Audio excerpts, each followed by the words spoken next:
Coming up on NonStop Local at 4, a house fire takes the life of a child in northwest Spokane. What we are learning so far from fire investigators. And a possible delay at SeaTac as a critical gas pipeline for the airport is shut down. How airlines are responding to the shortage of jet fuel.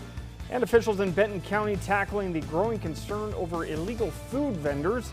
How you can speak up on the issue tonight. That's coming up on NonStop Local at 4. Corey Howard and Leslie Lowe, bringing you the content that connects our community. You're watching NonStop Local News at 4.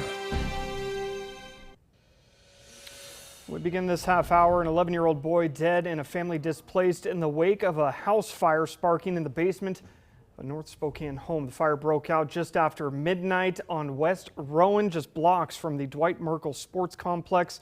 NonStop Local's Ainsley Anderson joins us live from the scene there. Ainsley, the investigators believe they know what started the fire. What can you tell us? Yeah, Corey, fire investigators believe that the fire was a result of the child playing with what they call combustible materials. Firefighters rescued a disoriented woman and found the boy in the basement bedroom. Investigators say the fire started when the child ignited those combustible materials. Neighbors who knew the family say they're just sick at the thought of the whole thing. Fortunately, we had an 11-year-old boy die in this fire. Still under investigation now, but we know that we had 3 girls and mom upstairs and grandma and the boy downstairs in the basement. I just feel so bad for them. They're great, a great family. It's unfathomable, you know, what they're going through right now. I feel so sorry. Spokane Fire Department says crews arrived within 5 minutes to find the flames coming up through one of the basement windows. And the Red Cross is currently working to assist the displaced family, but we do not have the identity of the deceased child quite yet. Reporting in Spokane, I'm Ainsley Anderson, NonStop Local.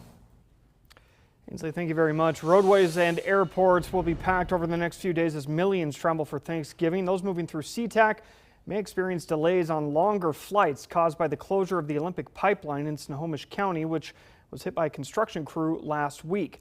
Jet fuel has since been transported by truck. That slower process means planes are being allotted less fuel for their flights. Airlines like Delta have issued travel waivers for those on long international flights, while Alaska says they're adding fuel stops for long domestic flights. If you're traveling overseas, that could be problematic because those jets, you know, some of the larger Boeings take tens of thousands of gallons of jet fuel. It's not a pretty situation. This pipeline needs to be restored, you know, as quickly as possible.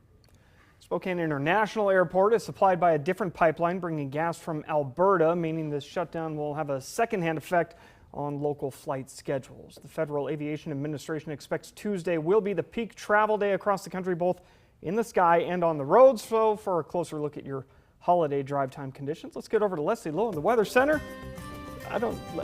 Happy Monday. Happy Monday. Monday. Are we seeing stuff that, I mean, it's, I don't know, travel days over the next few days. It's snow in the passes, things like that. A bumpy ride for some of those mountain passes. So I'm going to give you a quick look at that right off the bat, because you can see as we bring up those mountain passes and some of our ski resorts, wet roadways for Snoqualmie Pass, 49 degrees north, pretty quiet, but Silver Mountain picking up a couple inches of snow, as did Lookout Pass.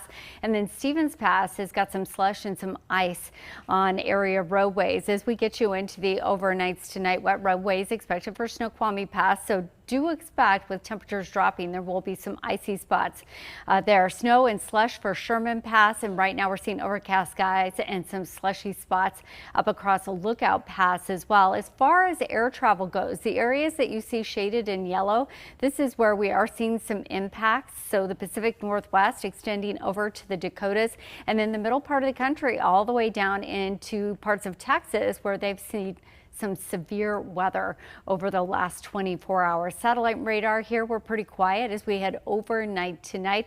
We'll look for mostly cloudy skies. Temperatures currently sitting in the low end of the 40s for Spokane and Coeur d'Alene, upper 30s from the Palouse up into Sandpoint, central Washington, seeing those temperatures currently right there in the low end of the 40s. A little bit warmer though for the Tri-Cities in the upper 40s. Wind speeds, they've come down significantly in the last couple of hours, anywhere from 5 to 10 miles per hour, and overnight lows dipping down into the low to mid 20s across the northern mountains, upper 20s and 30s though from Spokane back in to the Tri-Cities. We do have a system moving in tomorrow night, Corey. It's going to bring some snow specifically for the mountains.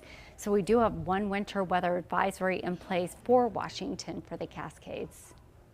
All right, Leslie, thank you very much. The Benton Franklin Health District hosting a town hall tonight focused on the issue of unlicensed mobile food vendors. The district has received more than 120 complaints about this matter across the Tri-Cities.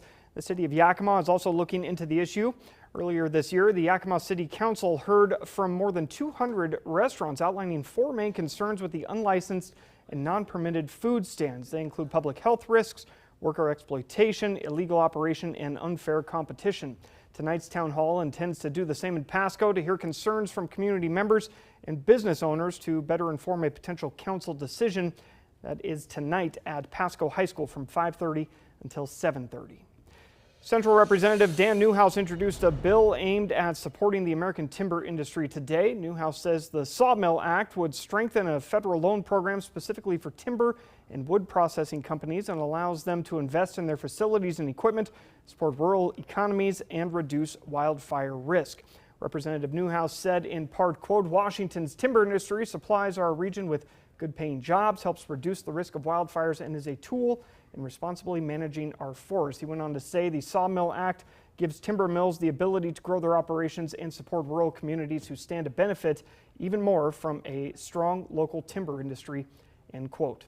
Senators Jeff Merkley of Oregon and Tim Sheehy of Montana have also introduced companion legislation to this act in the Senate as well. A White House-backed peace plan for Ukraine currently being discussed in Geneva. President Trump has urged Ukraine to accept the terms before Thanksgiving, but critics say the 28-point plan is heavily weighted toward Russia, who at this point has not accepted it. NBC's Richard Engel reports from Geneva. We are now in Geneva, a city that has long been synonymous with diplomacy, and negotiations are underway here, in theory, to end the war between Russia and Ukraine, which began nearly 4 years ago when Russia invaded Ukraine. President Trump wants the Ukrainian side, specifically President Zelensky, to accept the terms of a 28-point plan, and he wants Ukraine to agree to those terms by Thanksgiving. That's why these talks are underway. There are no Russian officials here. They're not a part of this process. This is between the American side and the Ukrainian side. And President Trump is piling pressure on Ukraine once again, saying that Zelensky's not being appreciative, that if Ukraine doesn't accept these terms, then Zelensky can, quote, fight his little heart out for as long as the war continues. And critics and many Ukrainians say that these terms favor Russia, that they are effectively the same terms that President Vladimir Putin has been asking for quite some time now. And according to this 28-point plan, Ukraine would have to give up territory in the east, limit the size of its armed forces, remain neutral in all future security arrangements. The Europeans have put forward their own peace plan, which is reportedly more favorable to Ukraine. Richard Engel, NBC News, Geneva, Switzerland. So to come this afternoon on NonStop Local at 4, an important update on a story we told you about in the aftermath of the LA fires. Volkswagen saw the story and said, hey, we can help. And now the restoration on a gorgeous Volkswagen bus is complete. I wish I was cruising around in mine, Leslie, but the weather, not exactly ideal VW bus weather right now. Not so much? Well, when it doesn't have a heater, oh yeah, or windshield wipers that are working, yeah. You know. It does make it a little chilly in the morning. Yeah, I could see that. All right, live look over Spokane. We've got quiet conditions for tonight, but our next system is on the move. We'll time that out for you. Talk about who could and who will likely not see snow when we see you back here in just a few minutes.